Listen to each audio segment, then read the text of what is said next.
Martin Luther King Jr. was a student of Henry David Thoreau's civil disobedience, and Henry David Thoreau was a mentee of Ralph Waldo Emerson, and Ralph Waldo Emerson was the key philosophical influence on our founder, Ernest Holmes. So there's ties together here, and I think that our philosophy and the philosophy of Martin Luther King go together quite well. So grateful to honor him today, and so grateful to see each of you this morning as we continue our series on Back to Basics, and our message today is authentic spirituality. And my authentic spirituality always has to have a little bit of humor. I would define it as incredibly positive with sprinkles of sarcasm. And so I thought I'd begin today by sharing some not so inspirational quotes. Is that okay with you? Just to get us going today. So here's the first one. Humiliation begins at the end of your comfort zone. Here's our next one. No problem is so big or so complicated that it can't be run away from. I think Confucius said that. Beautiful, beautiful. Here we go. Why do today what you can put off until tomorrow? So it's all about being in the here and now. And lastly, my favorite version of the golden rule, do unto others, then run. So it works pretty well. And I like getting a little humor because it helps me with what I would define as my authentic spirituality, and invite you to think about what your authentic spirituality is too. And for me, spirituality without authenticity is dead. That if your spirituality doesn't speak to your own heart or translate into your own life, it's probably someone else's spirituality. If God and the divine to you is like an acquaintance that you only talk about the weather with, or that a friend of yours knows, you're probably in a spirituality that isn't yours. Ernest Holmes, our founder, had a profound but simple definition of religion. He defined it as one's idea of God. Religion is one's idea of God. That's so powerful to me, first of all, because it's personal. He doesn't just give a list of religions for us to choose, but it says or conveys that your religion is your consciousness, that it's up to each of us, that it's not just what you say you believe in, but it's how you live your life. It's as Whitehead alluded to, that one's religion is what one practices when one is alone. It's what we practice when we're in isolation. And I also appreciate Holmes' definition because it means that religion can be something evolving for each one of us. That as I evolve in my understanding of divinity, I might as well say that my God evolves. As I open my heart to greater receptivity of blessings, my spirituality grows. And lastly, it speaks to the idea that our spirituality must be authentic. There's no need to practice anyone's spirituality when we can find, discover, and cultivate our own faith within ourselves. A faith that isn't magical thinking or ethereal, but is real. That is something that we embody and seek to live like Martin Luther King Jr. did every day.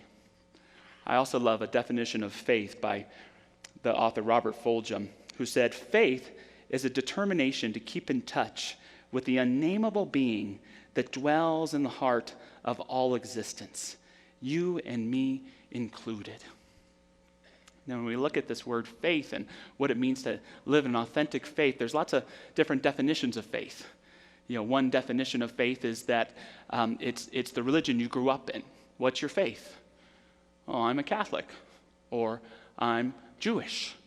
Or for a lot of people that go to our church, well, this week I'm 50% Buddhist, 20% Wiccan, 10% Catholic, and 10% agnostic. Always have to leave some room for not knowing. Right.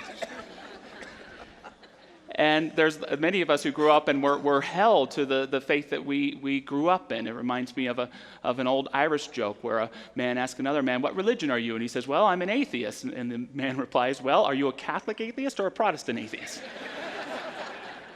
And to be honest, one of the hidden gifts of my ministry, I didn't know it would be part of it, is actually helping people come back to the faith of their upbringing. Many of us grow up and we feel a deep sense of connection with God and spirit, but we are brought up perhaps in a church that at some point seems too rigid or judgmental or exclusive for us. And so we leave and exit and sometimes leave it behind, including that sense of connection in our heart. And I love it's not necessarily people going back to the church, but people get to come back to that faith with new eyes, with a fresh perspective on that holy teacher that helps set things in place. The other side of that as well is many people, they leave a church that they feel is judgmental and exclusive, and yet they don't realize they unconsciously keep the worldview. They keep the image of a judgmental God or keep a sense of an unconditional love from their heart, never quite getting to that authentic faith that each of us, in my mind, is called to do, to live in our lives with clarity and with consciousness. Another definition of faith is that it's your belief in invisible things. Our faith is a measure of our belief in the invisible, and this is, to me, authentic in the sense that it's not about magical thinking. For me, we deal with just as much the invisible as we do the visible, whether we call it time and space around us or our own interiority, our own thoughts and feelings. It's our belief in these invisible things that helps show up in our faith around us. I love how the Buddhist teacher Karen Miller put it. She said, "Where do you find faith? You won't believe me, but you already have it. You have it when you surrender to a night's slumber and open your eyes to another day. You have it every time you exhale, and in that half second before you automatically inhale again. You have it when you put on your shoes or when you don't, and walk across this planet without falling off the face of it. Mine is not the faith of wishful thinking. It's faith with arms and legs, days and nights, eyes and ears. Our faith should be like skin and teeth."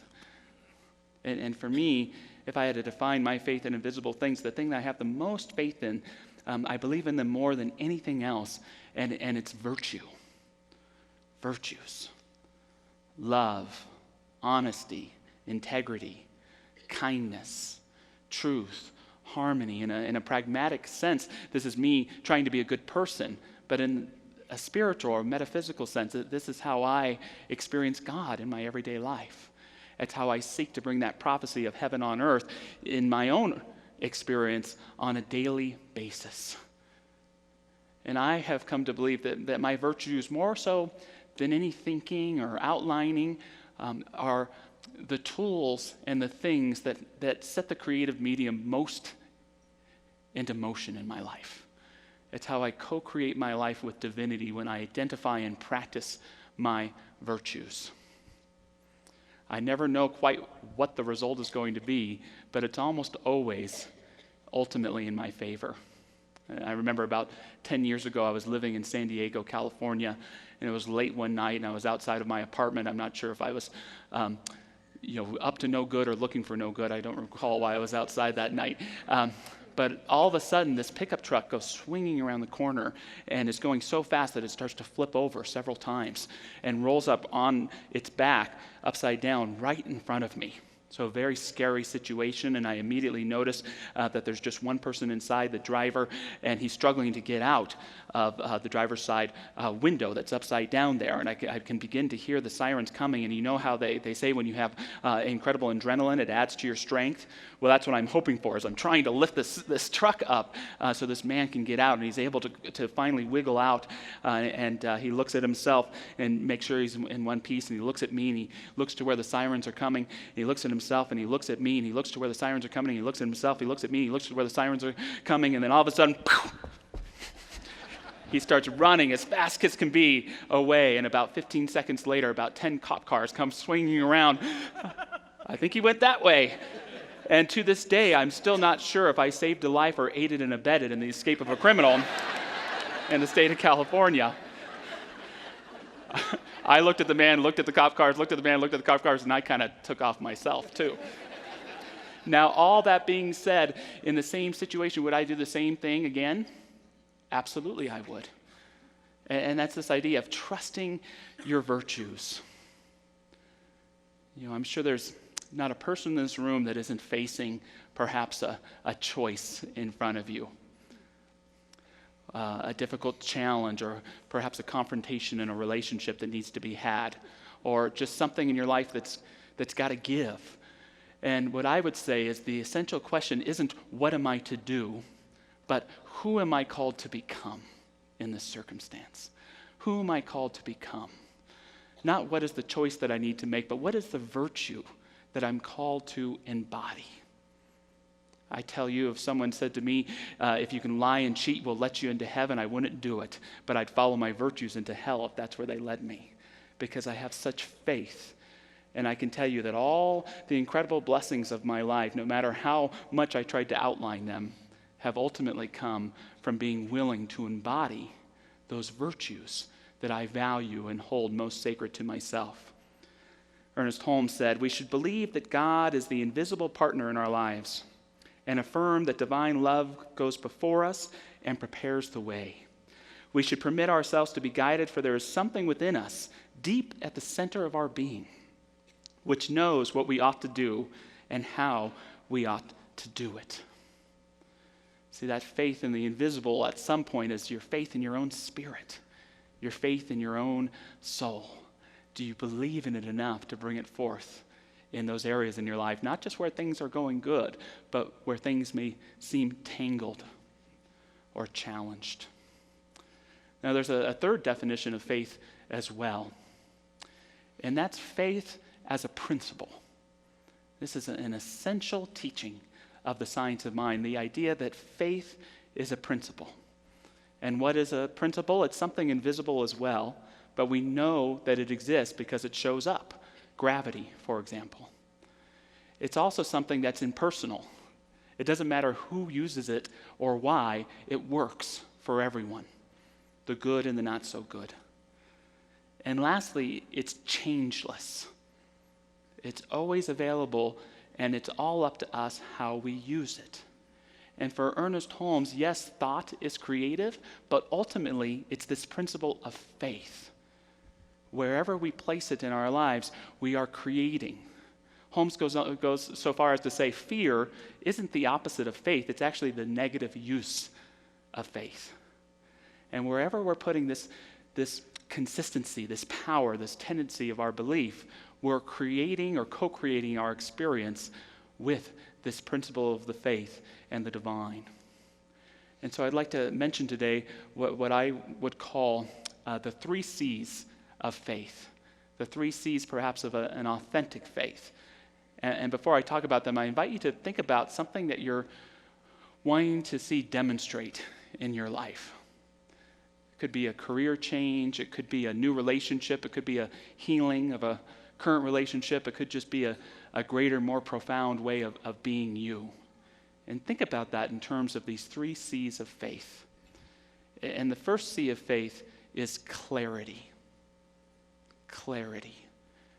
It's the ability for me to recognize in any instance, and I invite you to think of the instance that you're talking about or thinking about, and to ask, where is my faith in this circumstance? Is it in love or is it in fear? Is it in the best possible outcome or the worst potential outcome? Is it in my highest and best self, my wholeness, or in a sense of my own brokenness and not enoughness? Where is your faith?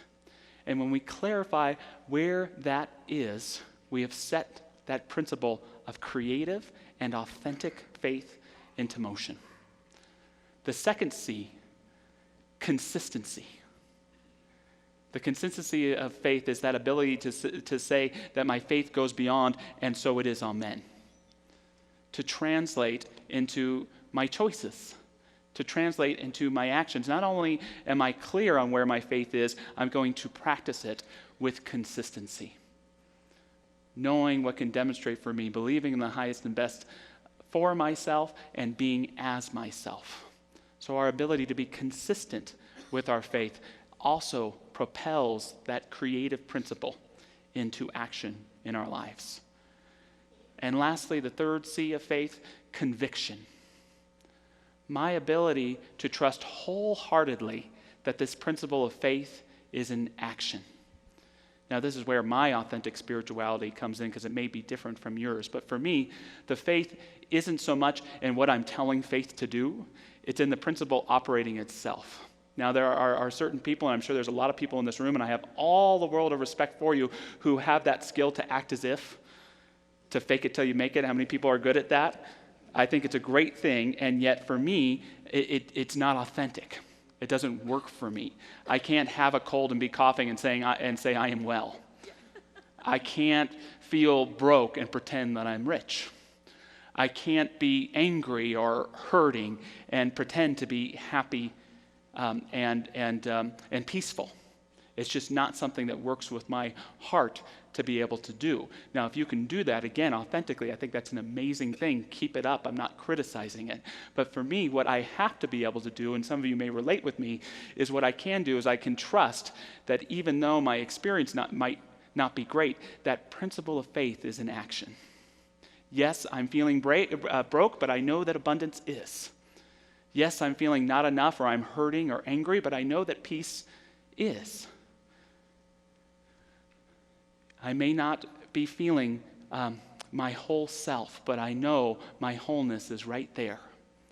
I may not know what the truth is in this moment, but I think I know that it is around here somewhere.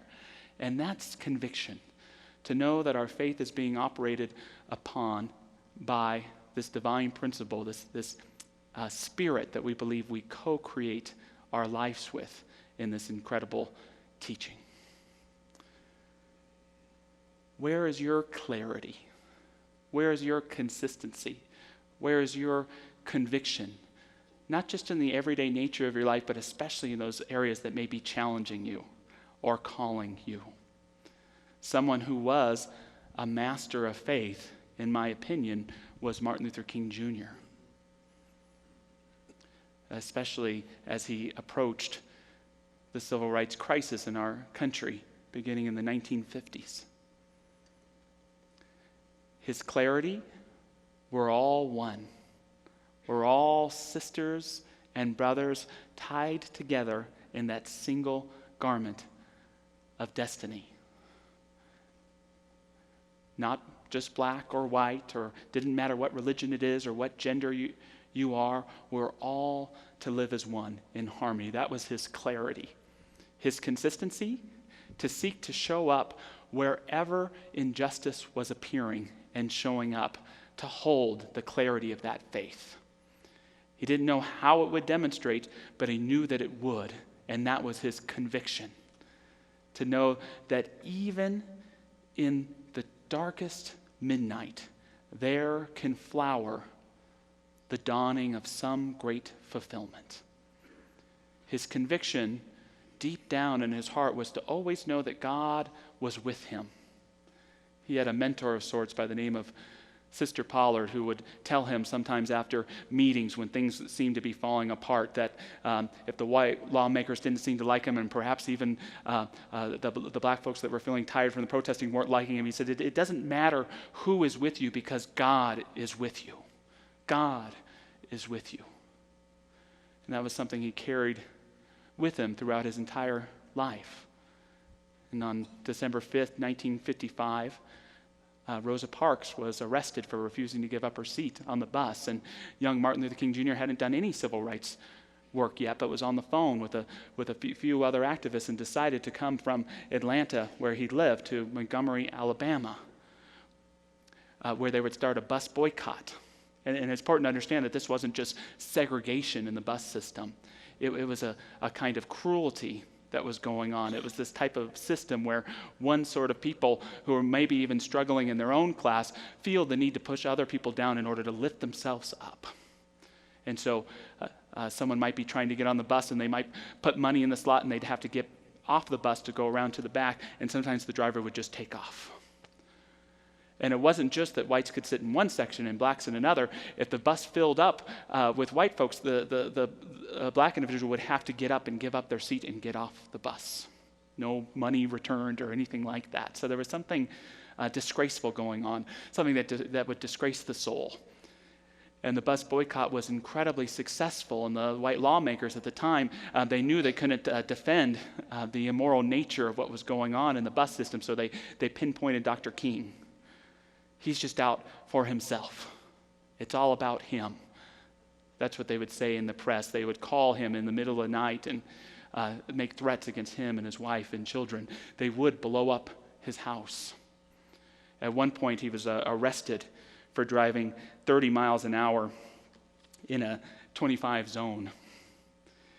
He recalled that time. He remembered being driven around, and it didn't look like they were heading to the police station. And so he thought frighteningly about things that he'd heard about people being dropped off at mobs or disappearing altogether. And he finally looked up and he saw the signs for the police station, and his heart just filled with relief and thanksgiving. And he said that he only realized the irony later, that he was giving thanks for being improperly arrested and taken to jail. The boycott was very successful, but eventually the white lawmakers figured out a way to break it down. And what they would do is they would make ride sharing, which is how many of the black individuals were getting to work, illegal. And so it would be like a taxi company. So it would be like a business. You'd have to get a business license, and they weren't going to give anyone business licenses. And so King knew that the boycott was going to have to end. And afraid, he spoke to the groups that would gather for meetings around it. He said, "I knew that they had willingly suffered for nearly 12 months, but could we now ask them to walk back and forth to their jobs? And if not, would we be forced to admit that the protest had failed? For the first time, I almost shrank from appearing before them. When the evening came, I mustered sufficient courage to tell them the truth. I tried, however, to conclude on a note of hope. We have made it all these months, I said, in the daring faith that God is with us in our struggle. The many experiences of days gone by have vindicated the faith in a marvelous way. Tonight we must believe that a way will be made out of no way." The day after, there was a court hearing to test the legality of this new business license rule, and it wasn't looking good. And King was heartbroken during a recess when all of a sudden a stranger tapped him on the back and handed him a piece of paper. And it read, "The United States Supreme Court unanimously rules bus segregation unconstitutional in Montgomery, Alabama." My heart throbbed with an inexpressible joy, King shared. The darkest hour of our struggle had become the first hour of our victory. Think about that in your own life. To see the challenges that you face in your personal life or the challenges that you see in the community or in the world. What is the clarity that you hold about oneness, about inclusivity, about brotherhood, about sisterhood, about love? Are you clear about it? What's your consistency? Are you willing to have the courage enough to show up, to face an injustice in the world or even in your own mind or heart, and remember the clarity of your truth? And can you have that conviction to know that God is with you? Even in the darkest midnight, even when it seems a way cannot be made, that there is no way. Even when it feels that you are on the edge of yourself, to know there's this divinity, there's this faith, that even though we may not see it operating fully and completely in the world, it's there and it's more real than anything else. And is there a greater purpose than to step up and be the conduit for that truth to appear in your mind, in your heart, in your authentic way of being and life? No one else can do it for you. You must do it for yourself and embody it. And when we do, those divine virtues show up. An even greater love, an even greater understanding, an even greater way of being. To close with a few more words from Karen Miller. She says, "Pull up the vines that hide the truth, your ideas and expectations, your doubts and foregone conclusions, your beliefs and fears, no matter how well argued or self-righteous. Disentangle your feet. Take the path to the highest point and see the panoramic view of a place assembled without a plan. A place that is insufficiently documented, with no visible mortar or glue, functioning with the perfection born of an intelligence you cannot comprehend.